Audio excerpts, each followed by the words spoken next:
Почитувани, продолжуваат притисоците од владата кон образовниот кадар. Продолжуваат срамните манипулации од СДСМ дека тие инвестирале во образовниот процес. Токму експериментите на СДСМ го урна образовниот процес и го нарушија угледот на просветните работници. Во овој момент, додека СДСМ вели дека го штити достоинството на образованието, владата пак предводена од СДСМ спроведува најбрутални закани и притисоци кон оние кои што го користат правото на штрајк. Дополнително, на површина излегува сета политизираност и партизација на Сојузот на синдикати.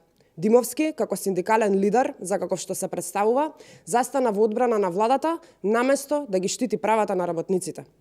Уцените, притисоците и заканите не и успеа на власта да го скрши штрајкот на СОНК.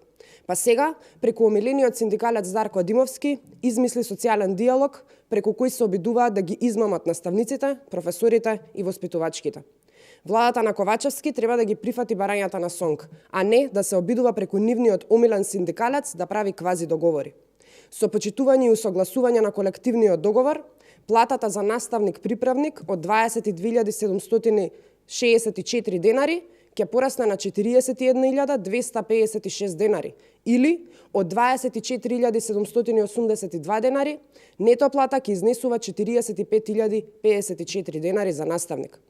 Во средните училишта, од сегашните 25.000 денари, платата со усогласување на колективниот договор ќе изнесува 45.000 денари.